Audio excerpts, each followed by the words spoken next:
munsasire kuno kuba muryeji interview na sounding unappreciative, but who else is going to tell you these things atari nyowe washazire mukuba Yesu wanyu mukaguma muri crucifying aha musharaba nyowe nyakwegure bibi byanyu mwene, because what I'm telling you is what everyone else wants to say konka baratina.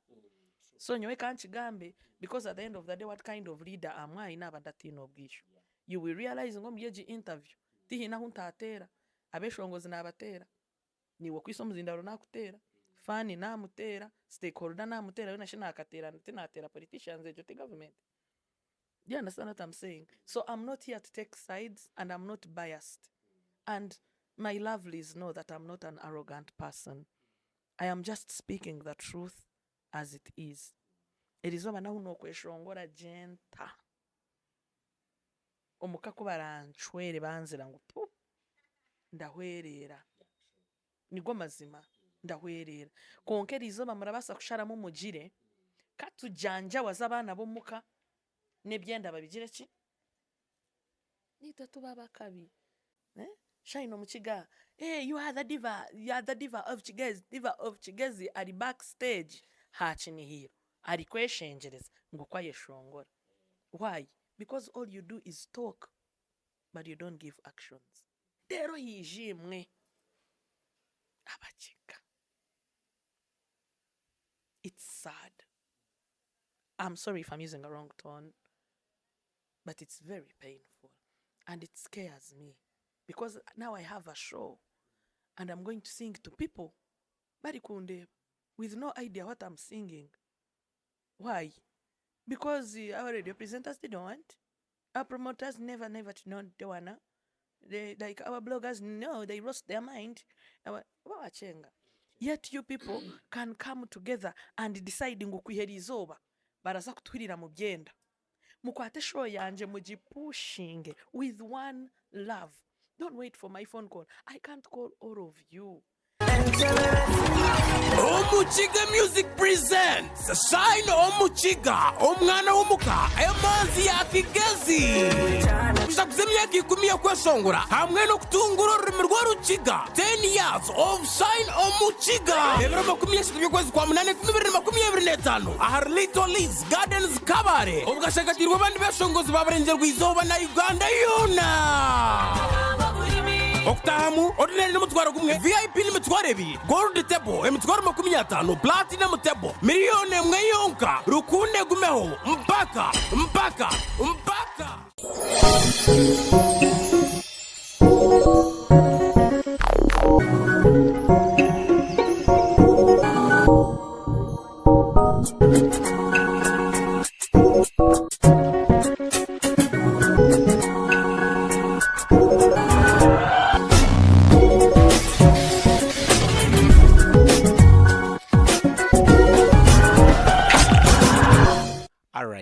Webari munonga kutufollowinga agent Alpha Promotions ntukuletera trusted information countrywide and erizoba turi aha offices za UNMF Mutundwe and aha set nyineho omweshongozi okuruga omubichweka bya Kigezi. One of obeshongozi ababe batwireho endongo bagitire and ninja tutandikiraho nashemerwa kureba ninye nakiroragamba cyaro nashemerwa kureba for the first time. Turantugamba, but I think it's my first time of committing a one-on-one. And well done. Ebitugamba nibahikaho kwe. Munonga byona lately you're doing so well, rating gira higuru hakubora thereza ekira rugahaso stora sharo mugambo turija hano twebeherere iwo gwawe no gukuteka you just so well done. For starters ebikutambura mu ihanga musical ninga art industry so fano obirebota. What do you mean ebikutambura mu ihanga? Ndongo yita hika concerts kuzireto muri Kampala amwe mukazitwara kuriya music mbwen art industry ya Uganda generally.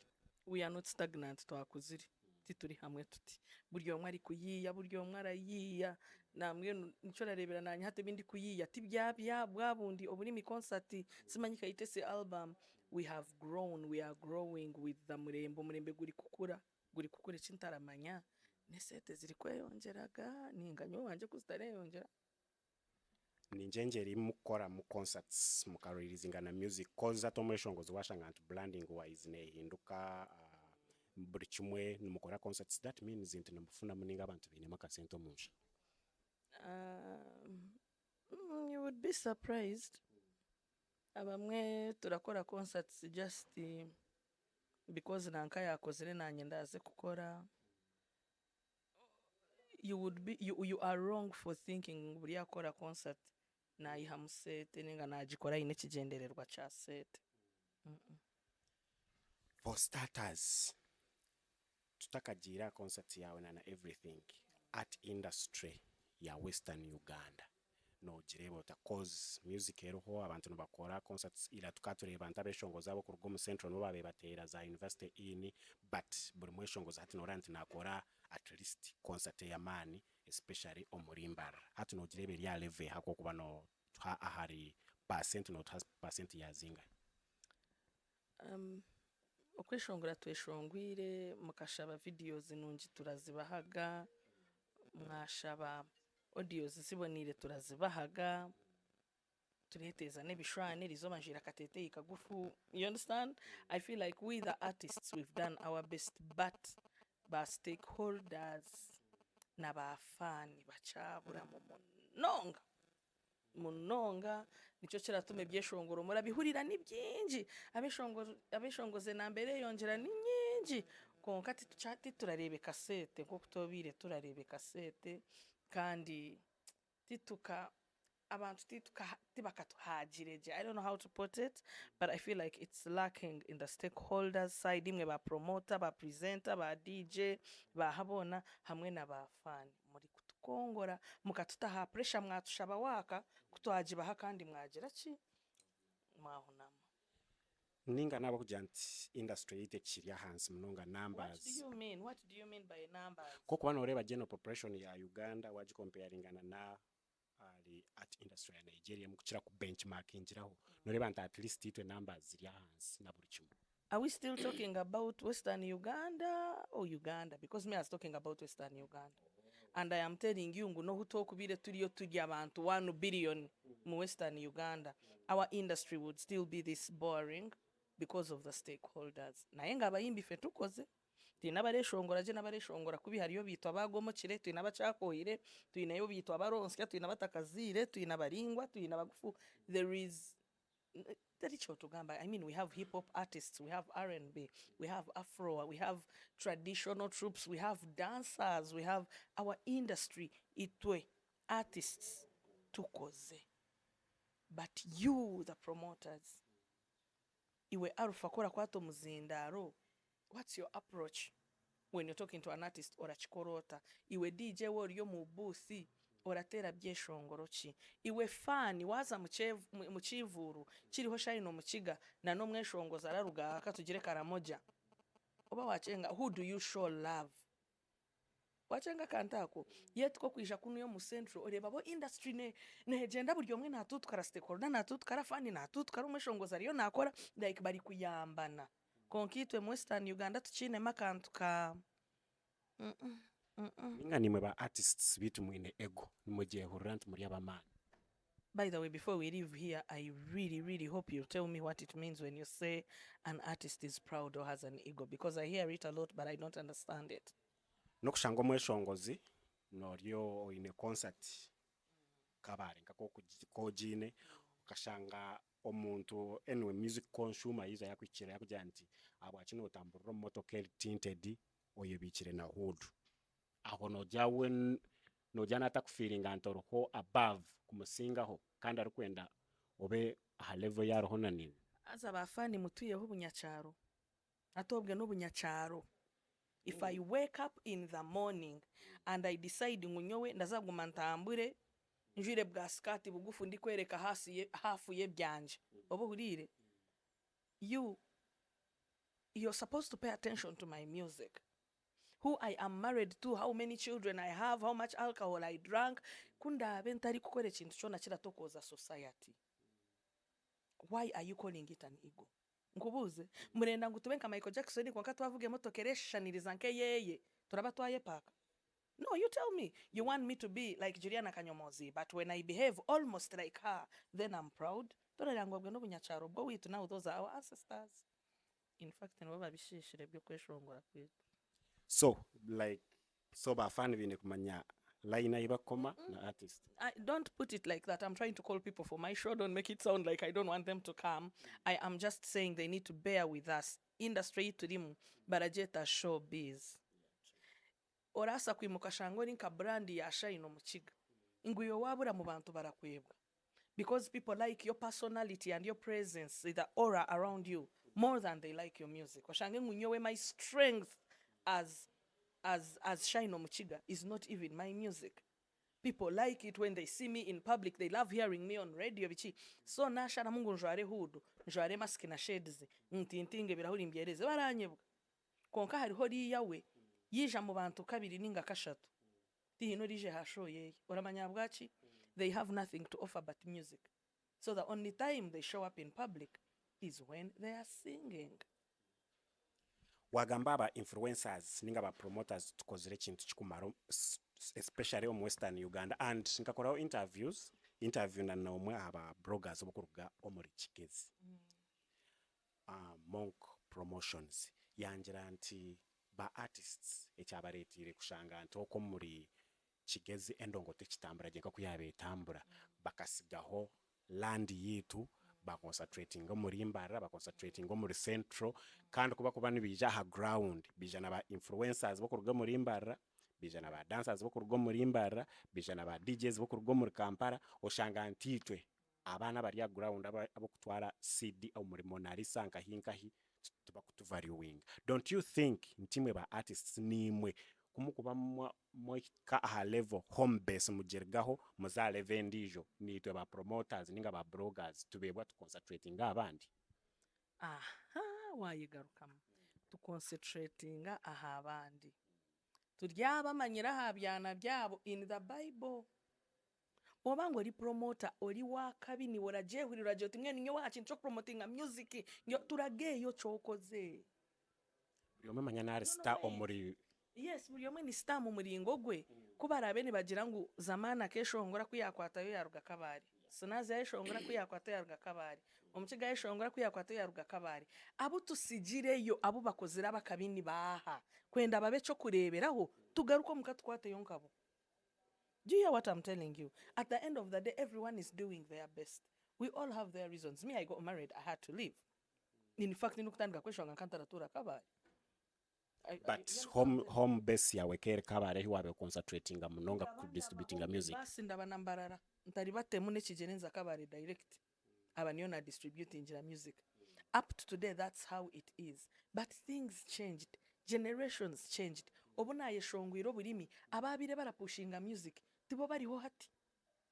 No, do you understand what I'm saying? Batabaroho still nabo to ku interacting na. I have told you. Nyona ikakabare. Nyine cheshongoro chisa. Ndaza kubuza omuntu omwe babiri bashatu bana. Nangwa nabakama bamabara mbabuze. Nangwa nabaha radio mbabuze. Na nyina keshongoro kanje nena nkatambure ndakahoha. Obarangambire niwe ndahereza. Hatoriyo untahire flash. Katugire ngo niwe monga. Hati ni wari hana ariko kugira ngo titurakoze sabana bakuriye it's only him that we did not use. Oba wanchenga. Tihine mweshongozo reshongora atarenda ngo ekeshongoro cye kikwateyo. We are trying our best. Abamwe turasakatara bakoze sa because barasera abandi they don't give results. I'm not going to work with you today, 0 results. They no kijanka kwesi bo no kubora rugo witu. My clients are not only Bachiga. The whole of Western Uganda, it's my audience. So kabare yakona mukache kankweto kukona ndaza handi, which is why nana kugambe turi kutandika the reasons for singing tizirashwana, reasons for putting up a byivuru tizirashwana. Namwe nunyo kuteka ho age 10 years ya Shine OMUKIGA kajita kabare has nothing to do with the money that I will make out of it, because amazimagaringu na hubo kushara mungu tugure tables kushakusha zakakada kakade tuijuze muri trolleys esete zintiremu. It is too much. This kargam hakuba mwanya ni muchi, but I did it for the love of our industry. Kwenda ngweta unitu ebe bize azeri kuba busy because of the music industry. Tukaba twayekwasiremu ahabwa I think closing of business in Kigali, twayekwasiremu because of lockdown ka industry kitu kashankaka kandi nyine kwe nitwe twarugomuka you know kare manya nkaba mba nyine okushagika manya nto obuntu ariyo kasita zamana ariyo baraza kutera ekintu obuntu ariyo baraza kutera tuza sinaza ariyo obuntu ariyo nanka ariyo. So now me I am back to breathe life into it, jump starting pa kwenda ka industry kitu kashubeka kwateyo otebitara tunika nko mu mwaka obona twagira mu kashozi 3 kusha nzabeshongozi bakuno. But lately I hope show yanje yarugamu ebi bararibe baraza kubikunda abantu bashube bimuke, everyone will snap out of their sleep and our industry will go on. So iwe ati nko muntu abaruho na artist owamani okurugo muri Kigezi so far noreba niba artists chi abo kupromisinga kurugokwe cause habwa kini nkubuze kibuze ekyo nti one of the promoters actually no mukoze ekyo kubanza. And for starters, do you believe ombantu abo kupushingira music ba promoters bona, and Monk Promotions is one of them? Ekinkumanya no mmanya ninga tukumanya. I know Monk. So yagambe ekintu ntate ekintu kirakinga mu bakore bati na ine point ninga just nanabi. No, you see, the problem with that gentleman, I don't like that. Anyway, the problem with him is hineka kataba akuyashomire about critics. Konkati yakamarayo ningati yachenga ko rujungu wachenga so arakuririza munonga on negativity haza, which is okay. Because when Monk comes here and says shine taine waka ndetera mutochi kiranyiza konka ndetera mutochi nayo obuzibu bujjanga wali wate batayogerako nga it's not balanced. Bobo sazewo tuvuma twena turya abana twena tujume wanchenge kindi kugambira kola abe washana mugwera izoba wimukota shemerirwe orenda kujuma beshongozi bona bakigeze twena tujume. Don't get just a few of us. That's my problem with him, that he is a fan, not a blogger. So ajanjawaza bayagara abakunda nabajanjawaza aza munsasire sibire mu rukiko hano ndagamba Ruganda rufire munsasiro Ruganda rwanje abarakunda arabajanjawaza then abatarakunda arabosa. That's not blogging, Alpha. It's either you're gonna love all of us or you don't love us. But you cannot come here and say shiny taina music okumpa uri kushembo muntu niko kwembweno reka tutabiza ibintu bya Monk ebyo. Monk na musasire nicari wanje na kigamba hambeho na musasire nicari wanje. So Monk shine omukigaja ati yakusasura kwatagare nawe murebe ndongo kwe kutambura shine 10 years down the road stardom na music or not balancing order, cause it's not easy kuba obireho consistent emyaka 10 orukutera endongo omu region ya you are one of the divas abaman actually uchirina na umuntu wamano omu Kigezi. So no balancing order music na stardom kushanga nti no interacting na fans bawe. It is very hard omutima gworo bitara kibasa. I have quit music before, by the way. I think there was a karimu trauma, depression, namara kuferwa bazire banje byantama mwenu nimwe na twarire nkazara mwenu byantama nabireka konka bweno byabengyo kwe bintamire. I would record music but I was not releasing it. I would record music because my baby brother owns a studio, Tari Studios. So nkaba mutaya ira tukore byeshongore nibwe tukora za wabandi rwabo nimwe bimukurura tukabikora kare mu lockdown, after lockdown kareho actually nyinenda. I think that was the time. Excuse me, you were asking? Stardom no balancing otakushanga nto kiri consistent omu art industry. Ekintu kinabandize kukora no kweyita OMUKIGA shine OMUKIGA hakuba nketera mutoki nayemanya mukuru wanje yangira tazorareba shine iwe nakahuje kawe niwe otarabasa kujwara bukondo niwe orajware bimangarire niwe ori nkokori tekaho OMUKIGA abantu so that people don't expect so much from you but music. So nyowe me being a sober head right now and still standing comes from knowing myself, telling myself the truth, accepting who I am, and deciding that music is not going to change me at all. So when I am on stage, I will sing for you. Izobe ryo naba nyinemu ndaza kugura ka blouse kasa. Naba ntinemu tindayanga kweshonga ngo kwa ntine kitonse kya yinde iwarebe njire bwabundi ngo ndije njwire. Ekikuru wisha kureba ki omweshongozi. If you want the models, beautiful girls, fashionistas, mwija arapapa hanu yabarabara modelinga na bride and groom expo. Yabuke. Music ni bagente netambara na showbiz aho nota yeteka hansi. Echa showbiz, I feel like at the end of the day, it's what your brand is. Because if we were to talk about showbiz, then we have no showbiz in Western Uganda. Muyimbi chiko sobo kungamba mu Western Uganda tiye wakabi nye chigambo cha showbiz achiri na bulala avuga moroka ya akabi alira mu hotel za akabi bichi. How many of us can afford a meal a week at the biggest hotel in Barara? Kugira ngo ni hari kurira lunch, ni hari kurira supper, nteri izoba ka million wisha kuno narira za Serena na Africana. Muyimbi chi mu Western Uganda, who can afford it? Nobasa kuba bari ku affording batakubiteka mu kamera. Thank you very much. Thank you very much. Hakano ndeba, when I've eaten a sushi, I won't put it in camera. Konkizo beri nyemerira mudara gwa Rolex. I am taking you back to the word branding. What kind of artist do I want people to consume? Nenda ngoma nyengu wamperezo foka na n'umusyonda basa kubirisa. Konka wanyehuzi n'ubunyebwa ndaburira ha muhanda. Nico rarebera nyine byeshongoro bira attracting umwana wa hasi. Umushijo wa boda ni mweshongoro. Na nababanda bo mu office ninjira ki. Interi zo banani nguza tickets nkaza ha street. Owa mobile money nakungura. Owa motorcycle nakungura. Owa boutique nakungura na nabo mu bank nibaza kugira ki. Nibaza kungura. Because that's who I want to be. I do not want to be an artist ora kanga abantu. I am a relatable artist. Intoraza kundeba ha stage ngyo wakabi.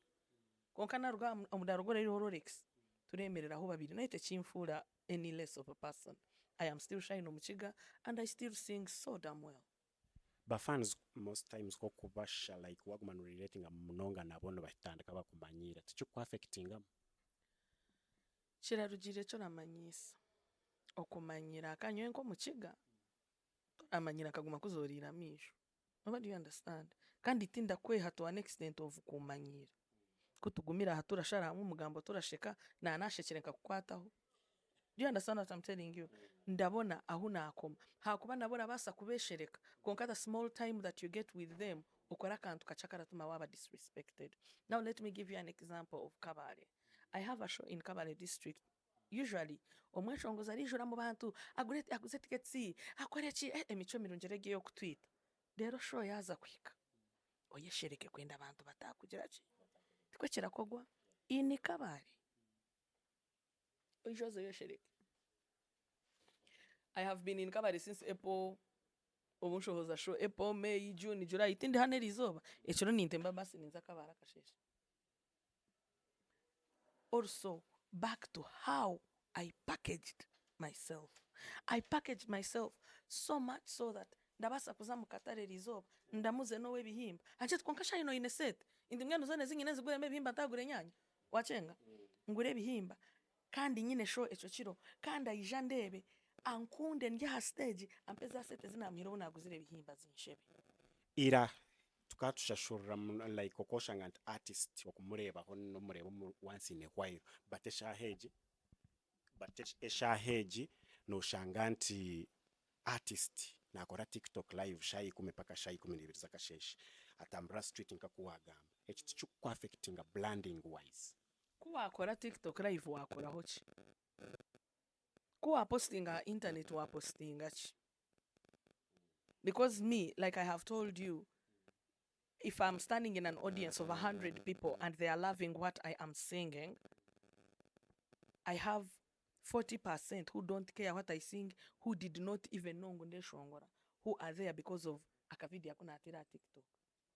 Who are there because of ugumukazi mwene chikazikachira kwa radio ndachikunda. Who are there because of, oh, I watched her interview on this station and oh, her story touched me. Do you understand what I'm telling you?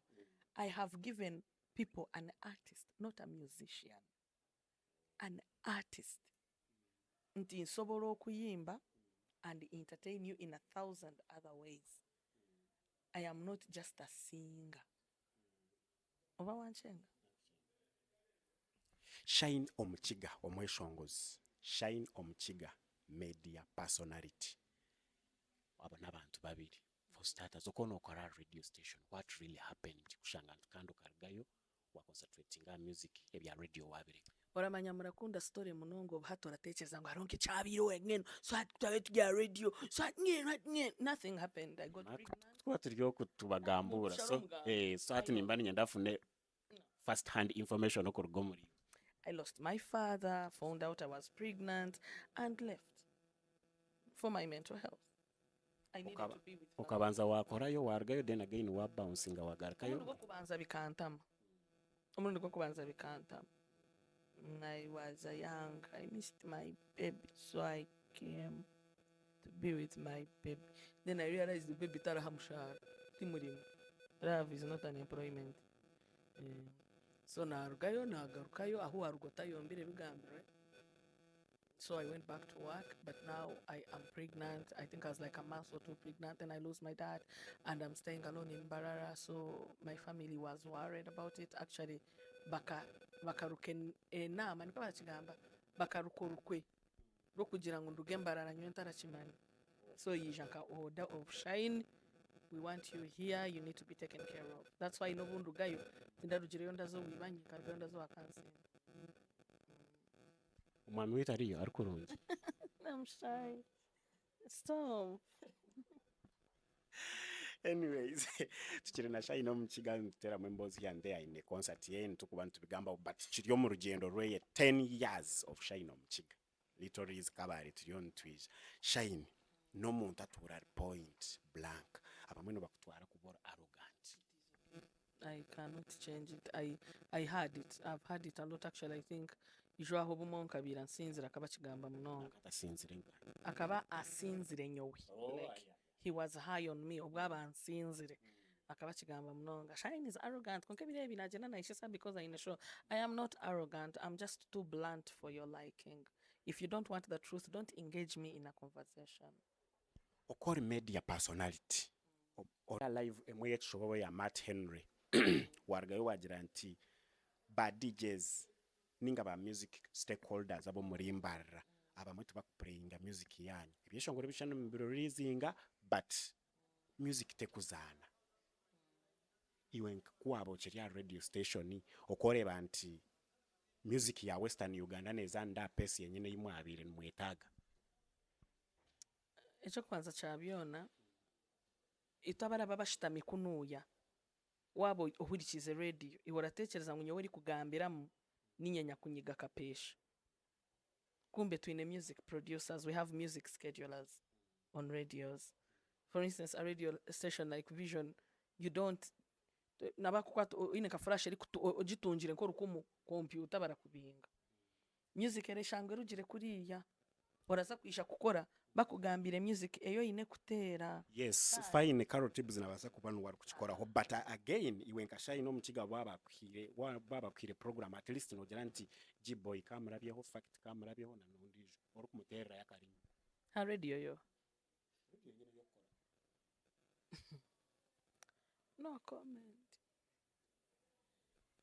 So Timukuza kunteza aha music yawe so far iwe noreba nti at least nibazana zana munenge kiwagambire kikirenzi ba DJs bambarira nze nabavaako bakolera kudala bye baagala ate kati bali nalo nawataha mu bbaara naho kwekunkumu okamasente yaba talenda tarakiteera azamanya kirabireta.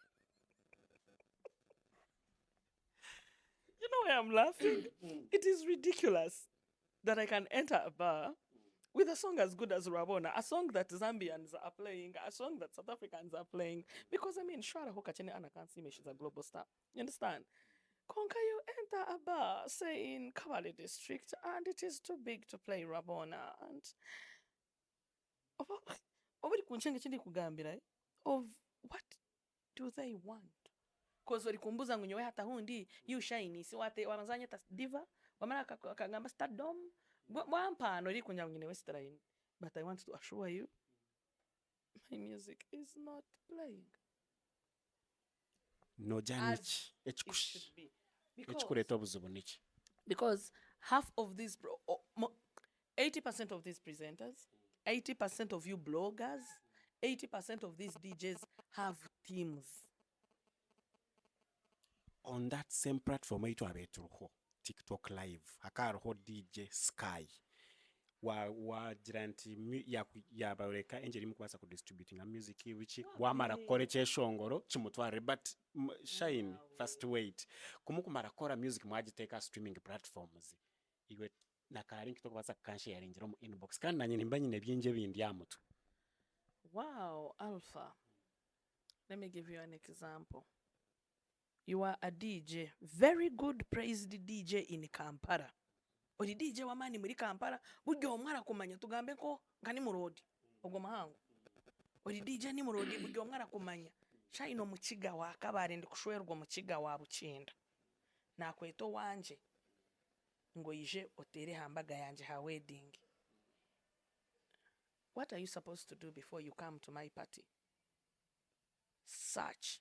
Make phone calls if possible and find out music chiyabakiga ninga karabanyankore erabonera hambaga ekwasire yokwe.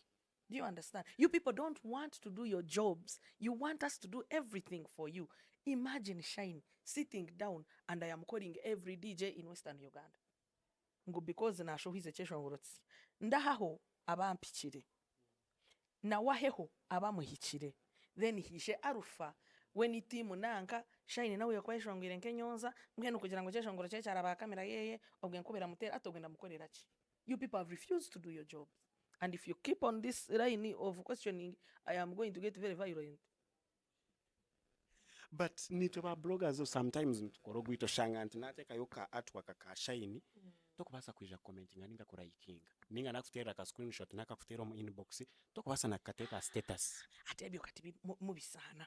Do you know why? Because Alpha nyowora kimanyi ngo bumwenda kwebaza nkwebarize no mweshongoza atarinye wateke nko mweshongoza nije ntibambe we bari ku support ngo kumweshongoza konka hari habeshongoza kandi tori kubiha nga yes ingu nawo kumuteka status okamutaginga koko wakigamba nakabrutik karijo akareba konka atarakwijira mu inbox habwenshi muri ese bahabeshongoza b'imico mibi ko rabona amanyango wapostinga Shine araza kukwebaza aratere simu ogwe mwana uramuri Shine muntu yaryo mu banka atere cyeshongoro cyeye arangurire cupa ya pirisimu wahurira ko rabora kimanya habwenshi otarajanja wazanyo we Shine orakukorera je okango kagumoresi bahamwe shongozo orakwereka amazi kashimanya ata ono okushanga nti bagira nti mba creating ayo bwati buri mu shongoza ine team of which nchancha affecting antu garaka yo hariya yuwatandikira nti ba artists muri bingi but ba bloggers ninga ba music ba bloggers turi baki. Don't you think in town no yichikwiza kushanga nti Shine yana appreciating aniza gumari Shine nanka gume team of which tukabe ntukwatira hamwe twena tukitambuza. Imagine a small industry like Western Uganda, very small. When I say small, I mean tiny. Akani wabigambire twineza Nigeria, twineza South Africa. Wahurira meaning mwenu ka Western Uganda ntibaratubana no kutubana mwenu baza kwisha hazo kashanga ngo nitwe bace nitwe twine mitwe mibi nitwe twine baboroga be mitwe mihango nitwe twine ba radio presenter be mitwe mihango nyowe nkaza ha radio. I will never stop saying this. In 2020 January nsho wize cyeshongoro cha enshonga ndijuka nibwe nabire ngarukire ha vision kandi ugireho ngarukire nashoze cyeshongoro cy'enshonga nangwa cyakwata y'umunonga kabari hakwa kankoze size fact zamani mu video kunagire kuki premieringa on one of these radio stations. A radio station inabire ntura nintwara home music yanje nahikaho batine cyeshongoro cyanje nece because a certain music scheduler somewhere loves V and A so much and I had it bought him wine. He went in the computer and removed all my music from the computer. Nyowe na radio presenter tukashwara twembi hakana radio presenter akaba twirarije aragira ki akatwira rankora interviews namara kushoze byeshongoro na wewe nkachika murenga hati naye buza babara basa kukikora nyowe Shine OMUKIGA nyine na audacity yo kubarabisa aha kamera Katoro upcoming Katoro rasta dog bwe bamugwako bamukola ninga bakakorera munonga passion bikabaroha nabo nibetaaga akasente. Now, when you need money, you tell people you need money. You do not kufurumya ekiwandiiko ekigamba nze Alpha tinkushaba sente oryambo nashabire sente antwara omu kihome okagira shine impamu ekiigana ate ngofa tugamba nti tosaba sente. It is the unprofessionalism of the stakeholders of the music industry. How can I say it in Ruchiga kwenda munchenge? Chigarukemu. Unprofessionalism of our stakeholders. It is the biggest problem. Tinchayenda muntu when kutunga orukumu mweshongozi. Tujerizeho. Omuchiga, I am even singing English these days. Warai. Hinecheshongore chinshogwize bire bichitari mu ruzungu. Ebiro bindeshongora ruzungu. I am trying to make sure ngu no muganda yashitama akabura ahurire you've been any funny. I just wachenga of we are trying. Like I said, I'm putting on a short skirt with a sirit. We are trying. For goodness sake, I even go to the gym to look beautiful for you. We are trying in jewelry lipstick. When about music consumers in short tuba mazirema man. Manya Alpha niwe wenkotine team. Timu na nyenji. Then you are very good at disguising it. Do you understand what I'm telling you, Alpha? That I have a show in 4 weeks. Imak Pretty has a show in 2 weeks. But there is this one blogger who is going to push my show like he has no forehead. Pakatagambire haya Imak. Hakuba we ni fani wa Shine. Hakuba we Shine aramushashura. Konkati nabasa kugamba hari show ya Imak. Those are the people we are working with. Those are the people we are giving our money to promote us. That's why I was telling you, I don't have a problem with Monk. I think he's a child and I don't fight with children. You understand? My problem with him is kati wobangu sazewo kwe branding anga critic. Fena tukwate to criticizing fena. Criticism nebaza kwijere either positive ninga negative. That's what I'm saying. Wa washazire mukali kugamba bushahabe shongozi. Iwonenda ngu record debe yo kugira ngo ogwa mwana ibambe harufu gwawe tujya ngo yafa kunkabamba karagamba busha. Let them say akabaragamba bushahabe shongozi batajya ngo karagamba bushari Shine akaragamba bushari nankogu nankogu konka nankoga kataramuga. Do you understand what I'm telling you? Bina bintu byobukundi obubondo nikwa murabyeta bise industry yafe. Our industry is dead. Our industry is boring and stagnant. Our industry in Western Uganda is dying. Eryomu ICU. And I know people are going to put me on the cross. They are going to crucify me. They are going to tell me, "Oh, now akachi, oyo yarimba chi, rweru choro, rabanga werutunura." Naye point erinti. Industry yitu erikuisya kubi. Ahabwa and professionalism.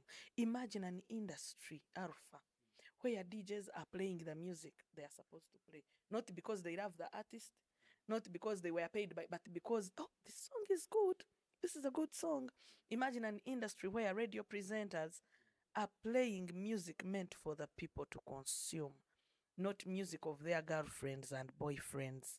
Imagine an industry where a blogger is going to support the industry and post about Shine OMUKIGA's show and say, "Oh, let's support this girl. Let us push her show. Show yeye kwateyo bamechikaze chichigerizeho abanyakabari mwe na mwije instead of ati mwe no gwesho akozire yacha abwencha tajitiro mu mbuga ya nyina." Ngati nkegwa mpoge. Imagine an industry where everyone is doing what they're supposed to do, Alpha. Close your eyes and imagine it. Zireta abanyakigezi kora abe warangire Alpha na Shine ni babo titurende ibintu byo kweteganisa kushanga you are bothering people yet you are not on the poster. No. And I'm telling you the truth. Inti nijaha tukatwine mistuarism. Ohurire hariyo truth. Hariyo chamkongwiri na sinazi. Tikwe? There was only one artist backstage asking for stage. Bresnat wambarara ngeti twine beshongoze Ninga nibe branding atula kwetaga barinzire time yabo. yeah Which is okay with the artists. Shanga ku beginga stage na cyo tukikora munonga makuru. ona shinanyenyenga ndaba ndya iwe ninderizo bashayitano ndebe ndaba ndi hanu ya half federation ndi kugira soft chari please come ndaze kweshongora kama kusha please ndi kushaba stage hakuba nareba abakabi mu audience konkiwe yeah like now yeah Ati wenga president wabo na association yi wakozire okoine kuwa values as twayo kagitandika abachota kubarabera mwe okabaremera okashanga ntebye bintu waba feeding omutwe. show yanje yarugamu I've been busy this year show yanje yarugamu cyabasika no kora door to door because I'm giving my artists a benefit of the doubt mbu they are uninformed, they are ignorant bakumanye chokora. So I'm going to maybe give it like 2 weeks at the office. If you're desperate enough to know, come and find me at the office. If we happen to get money, I'm going to visit them district after district after district and talk to them and then sit and wait for results. And I promise you results nzikuba ziri positive. Because birenda kwa biri musete. Bitari musente, but abantu balakinga information. No, we've given them information. As a tugambire, orareba Alpha. No, do you know why I'm calm? Do you see why I'm talking like this? Orikachatu mantaya kamunongera izoba. Orahikoruhe. Nyewe kare nkamamba ndatekereza ngo ebyo abantu baragamba umuntu yishaka cha shine yanyiba arabari serious, they've lost something and I was in their house. Omuntu arabari yafe kugira ngo shine yanyiba. Out of nowhere, they know the truth. They know their truth, but they are doubting Thomas's. They have trust issues. So it bothers me. I don't want you to think I'm as a jingamba njane arrogant kumenyo ndandigamba mazima n'ibindi kutekateka. Of course nanye kiranshasha ngo abeshongozi bagenzi banje barasaka bari kuferwa ubwoco buturahakura mu federation. So I am going to put it up to myself to visit district after district from Rukiga to Rukunjiri to Kanungu to Kisoro to Rubanda to Kabare. And of recent nkareba president wanyu Eddie Kenzari kugira nti binaona program yo kushomesa copyright management system. Why don't you like okabatwara mwena mukagenda nka team abantu mukabahindura? That's the plan because kuya federation eratandika abakugubita babakushitama secretariat tibakijagaho mu byaro. So the plan tulinzire sete mati twinem. So the plan is when we get funds they are going to come down to the associations because nibo babitandikire no bine kiroto. Bishe bagambe nitwe ubumwe rasa kushanga na nyenyenka chaimani ebimwe ndabantara bicenga. The agent wa politician kitwarosyo. Nti the politician ari no kwetukira. Yaba tugamba nyenka MP nienda kwakorire kine. Nyowenka agent tinda korogura mara. Tukiri na Shine OMUKIGA and 30th August 2025. Obwe twasimbura manyi. Politicians ba Kabare abakigezi banyerekire nguku akarura karije ndasa kwehandikisa mbararo.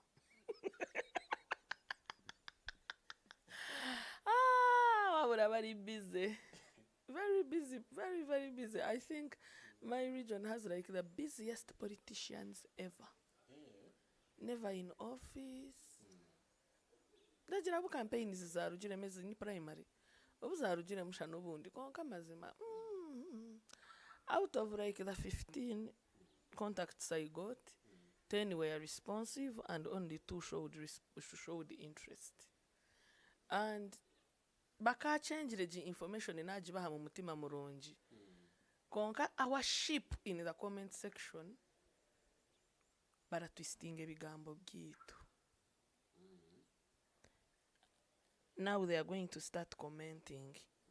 Oine wakachi rachi wese bakumirimu j'abantu. They keep missing the point that sometimes when I'm speaking, I'm not speaking about myself. I am talking on behalf of every artist in Kigezi.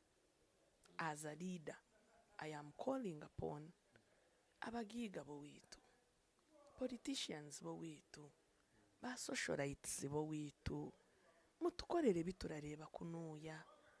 Mureke kwiyamugo kuguma muratubanja naye nga mwite mututeka musete. Kati mbukirumira ye arazasi yenyanja. Ngu yarya comedy store arakwata bando yese tajati. Aherezo mweshongozi. Mgena baka baribona naboro. Nasa kwa bari abagiga but ni mutakupuringa part ejo kuba impressing akushanga nti baziha bakasumura. Ngendo bagume bijebererize mikono tubacuringa nyeno. What are you saying? It is that little moral boosting that makes us better. When you're performing on a stage of an audience that is dancing, cheering on, clapping their hands and giving you money, now okoze samanyi. Wana yogudda ko genda badetera kasinga ko. But they're all looking at you like,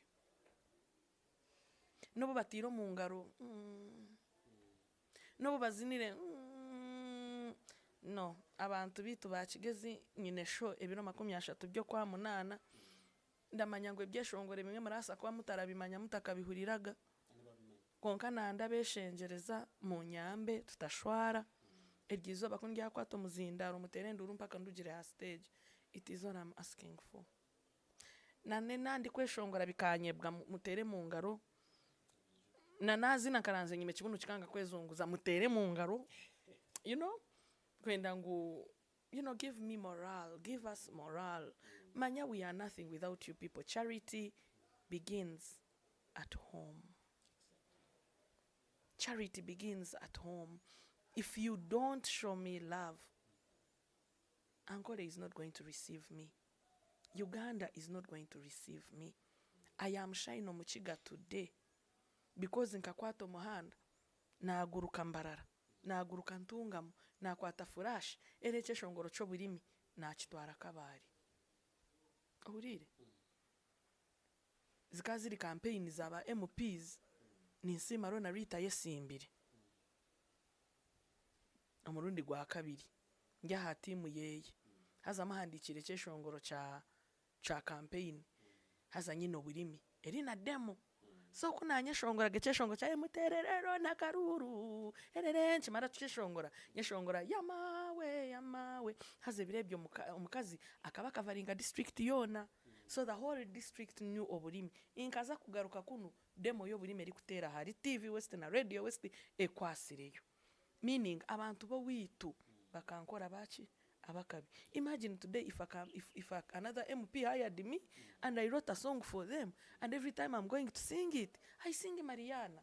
See a second hit but they don't want. They don't want. And when I say this, okuna kugambira, the other sheep in the comment section and some of the sheep that are watching think I'm talking about myself. But I'm speaking on behalf of artists in Buchinda, artists in Bushenyi, artists in Itojo.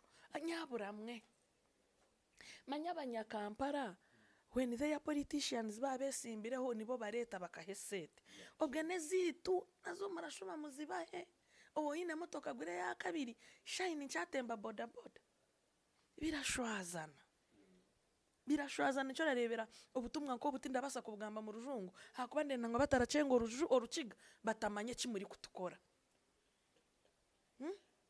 Ona mazima iwo wanyu bona ati baramanya kweshongera byeshongoro byona nibibi ngeno renda kureta kamiri. No. Charity begins at home. Ndabashaba abanyakigezi abanyakabari Bachiga Nation family. Enkunzi zanje zambarara ankore. If you're out there and you're a fan of mine and you wish me well, help me make this show a success. Tindabase kweshongore bimurenda ubundi birasa kundema. Tindabase kujwara kumurenda agaranga ngezizo kushara weiterizo banasiba kugeza ukora westline nanyatinye nkonsya nagomoka. I might not be perfect for you, but help me. Munshajike. Assist me. Munkwateho. nanyanganyirwemu nze mu moraro rero turebe yaba kumurije mukijuza uritorize kumurampe sete zikarugamu hari torize yaba ntarabahe beta material be it audio be it video muzengo nyo waba beshongozi noha aba barazaga Rwanda kweshongora n'abanyarwanda nyowe nayishongora nabo ndazimba mukano muzimpe murebe yaba ntazayo aba beretaga ayi wanyisha arufaza kundiza tukiri na Shine OMUKIGA and turi aha 10 years of Shine OMUKIGA kabare niwo bandize kutekayo table ya 1 million. It was such a risk and guess what, first table yanje yibaguzire na yakakade omwami wa best electronics Nelson niwe yagiguzire wa Star Times. My second table aza tibikonji mu town matindi gamba abagiga bakabari no omuntu just arava a supporter of the industry. Table yanje ya kabiri emitwara yakakade kamwe yagurwa some the best tailor. These are not men that will line up in the line bagira ngo oh the richest men in kabari no. Oh really? So when other people are saying it is not possible, she's not worth it, I actually have people who believe in me. We actually have good people who are there. I have a table of 1 million shillings from Little Angels, Duncan. I have about 9, actually need 10. No kugira ngo abamwe abaguzire tibarenda kugira ki kwije. But I have sold 10 1M tables as of today. Inekintu kinandenda kugamba. Oramanya ngu bakiga nation abantu ba Dubai abakiga ba Dubai bakakora kakoro baketa abakiga nation and they did not call any OMUKIGA artist. Hati boko barareba beshongozi ba ankore batemba baza Dubai bo bareberaho kimwe ngo jeteragera za kwita OMUKIGA yatembe nyonye mbwende katutareta hazamana kafera nyonye raza kumwita mawe tutareta sinazi turamuteka nkaye mutukunde. I swear we are not arrogant, we are just tired. Otija kureba zamana ari hanu arigambira monke bigambo bihango okagira ngo ayine mico mibi, he's arrogant. He's just tired. It's frustration. We are tired. We feel like we've done enough and we are not getting anything in return. Munsasire kuno kuba muryeji interview na soundinga unappreciative. But who else is going to tell you these things? Atari nyowe washazire mukuba Yesu wanyu mukaguma muri crucifying amusharaba nyowe nyakwegure bibi byanyu mwene. Because what I'm telling you is what everyone else wants to say konkabaratina. So nyowe kanchigambe because at the end of the day what kind of leader am I na badatino bwisho. You will realize ngo myeji interview tihina huntatera abeshongozi nabatera niwo kwisomuzindaro nakutera fani namutera stakeholder namutera yona shina akatera tinatera politicians ejo government. Do you understand what I'm saying? So I'm not here to take sides and I'm not biased. And my lovelies know that I'm not an arrogant person. I am just speaking the truth as it is. It is over now no kweshongora genta. Omukako baranchwere banzira ngo pu ndahwerera. Nigo mazima ndahwerera. Konkera izoba murabasa kusharamo mugire katujanja wazabana bomuka nebyenda babigire ki nitatu baba kabi tureke guma turaza stage zambarara kushaba stage Shine OMUKIGA you are the diva of Kigezi ari backstage hachini hiro ari kweshengereza ngo kwayeshongora. Why? Because all you do is talk but you don't give actions. The buzz in kabare mutere music yetu. It's heartbreaking. Radios in kabare mutemu na kakandi manya kuna huturi barakatamu abaganda babari kutere byeshongoro. Yes baraza kurabyaho Mariana konka baratera munongo Ruganda. Abanyankore yes baraza kurabya mutuza konka baratera munonga Runyankore. Rero hijimwe abakika. It's sad. I'm sorry if I'm using a wrong tone. But it's very painful and it scares me because now I have a show and I'm going to sing to people bari kundeba with no idea what I'm singing. Why? Because our radio presenters didn't want, our promoters never to know they wanna. They, like our bloggers, no, they lost their mind. Wawachenga. Yet you people can come together and decide ngukwihera izoba baraza kutwirira mu byenda mukwate show yanje mugipushinge with one love. Don't wait for my phone call. I can't call all of you. Abeshongozi batahi banje iwe ko warebire ka video ka zamani kunatandikire kushohoza abeshongozi wakwata esimu okanjira shine nanye ndenda kweshongora hona mazima ndagira ntika drop ka witinda kenda akashani ka witinda kenda musimu yanje imwe timuretega abe ninye nija kubaronda mwe nashinda za kubamarayo manya ndaronda bampikire obunkoro ryo kwenkwebirwe kandi ndakukunda ntakwanjire. I have had like 3 artists. I think it was Kebaman, Iron Lady, and Hamlet, and Nyabga Chiga Peter, some guy called Peter, who have come in my inbox and said, in case you forgot about me, nandenda kumanyisa ngundiyo oranyenda nanye nabanda byenda. Abandi bahunami barinzire ngo show yarugayo mu mwanya kubyo kubonera umwanya gwo kureka abantu bakagira shayina kitire badiverting embozi tu ayanjire kunyeta nyoetawe. No, don't do that. Echaka birora buri kwehena ngena abantu bokwisha bintu ngati show yanje yo kukwatayo obwiwo ryokwe oryo muri ya batarenda kunyeta arirere nyo atarenda kunyeta tawenda za nohora aferwe ninye. Do you understand what I'm saying, Alpha? If you're an artist and you want to perform on my show and you feel like I should have called you by now and maybe I have not, I don't hate you. I have so much on my head. And the next time someone comes here and tells you that I have bad manners, don't believe them. Wait for me to show you my bad manners. Until then, I am just Shine OMUKIGA. I'm your leader. Mureke kunshisa kubimu bakuru banje. Ukashanga kati manyati naza stage ati nkubuze. Na mazima Shine OMUKIGA. President w'abashongozi bona bakigeze. Njire show etari honka tibro.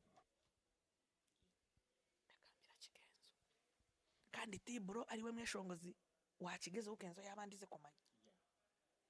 Ubwo arayande bata. What kind of leader am I? Na factory yo. Fact zamani. Nashohize natiza ye niwe nabandize naburize abati mu mweshongozi arakize yo kumpa amashanyarazi. Amane amanigari. Bona. I have already talked to Tibro and I have already talked to Amana Maniga. You understand? Yeah. Otarije no wayanjiri. Yeah. Konkati no bunari kireyo. Hakuba imwe muramuryo kwe muramanya turanga nati turakunda ebyo ne byanyu. Nyewe nantara kukundora kimanya torachikurira mu rugambo. Wanyiza ndakikugambira torachikurira nkaye street. Na wachihurira kirakiri kunduga makano. Azanywe nakugambira ndanagira ki. Nakwaturira ngeno ndanashaza stani ndaba nakirekura. So I have no beef with nobody. If I have not yet called you for my show, I am so sorry. I'm handling so much. I don't have a management. Nze mama nze tata nze manager nze muyimbi. So reach out to me. My number is all over the world. Reach out to me. Reach out to any of my team members. Imabari kabari. Mugambe na Ota, mugambe na Musika Oscar. Mubahe bishani na drops. You are so lucky that your leader has a show on the 30th of August. This is your opportunity to go on stage and shine. Go on stage and shine. Because tino undi kwanjira. Twaenda show turajitandika shahi 10 zihangu. Kuonka buryo mwarabege hake yarabye yakeye. Munje munshemure. Then you come and we show Marara how things are done. Come and we show them that we love each other and we support each other. Come and we show them unti ndabasa kwemerera stage Amana ajemerereho, Tibro ajemerereho, Zamana agizeho, Ashaba agizeho, Sinaza agizeho, hazosatsu kandi gumehamire tutagihenda kandi tutayecokora. Come let us shine. Buryo mwaza stage tweshongore tutayombire tutajumine, we become smart. Abantu ba Kampala bari kwija tutashwara. Because they are going to want to see ye eno waliyo bayimbi chi.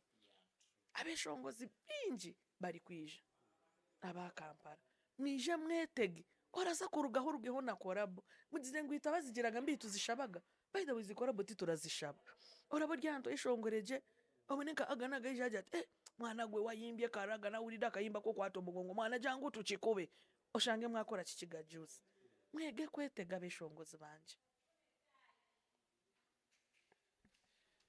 tutakahindire program garakamu yusi abantu venue date buri kimwe tuhendere namara imyaka 13 ndeshongora not 10 konka 3 nkaba ndi shine 10 n'abashine OMUKIGA na ngeno na commercializinga the brand narekera ukwishongera bindakunda nakibyona natandika kwishongorera abantu yaba business. So on the 30th of August birashatu byo kwa munana ndi celebratinga emyaka 10 ya brand ya shine OMUKIGA kandi ndahurira ngumire munonga mwe nimwe mu manyengo amasiko ganje gona ngatiro mu bantu ba Kigezi abantu ba ankore abunjiremo nkakora nabo mukababo witu the whole of Western Uganda ndi kubeta ebiro 30 byo kwa munana ahamheru go kwezi kwa munana kuri kwije rugyaba rujyo rwa mukaga nkarwara ukujuti ndabasa kufukamo kandi nabwita abakiga nafuka madana akuryage nyaburamwe come and celebrate with me 10 years of shine OMUKIGA. Come and help me breathe life back into our industry in Kigezi. Manyangari ibiri no kunabisana. Ni wowe ryo mweshongozi ninga promoto kateke chivuru mbarara. Bakareba wareto mukonjo wa undoro wayishongire commando abio ninja. Hey baby. Justin baby. Hey baby. Bakareba wakwata hari wareta ho tibro. Dero wareta ho ba truth bananka batiporu okareta rage kunuyo kiyayo zamani okareta tonics akokebaita kasavu kanyama. Now that is a good industry. Niya industry eyabirerimo kadodi kamboine wahurira bakabareto musoga ayishongora raga kamira ayishongora ruganda tindati na ayishongora sirikichusa ngadi wanje sirikichusa matu kasavu kanyama. Instead of calling the same artist for every show. Dero mukajangu yege ya Kigezi itotore nango abakiga bonka bene wayishongora. Baba njama yankweze nango dero kashangi to abakiga turi no. Mwije detas. Tukore manya twena turafunamu. Arufa kuri nangyo mweshongozo akabindi ko kuvuga pagereza ntaro kupangira. Ngeno enda kuzibona. Ndazikwangu naziya.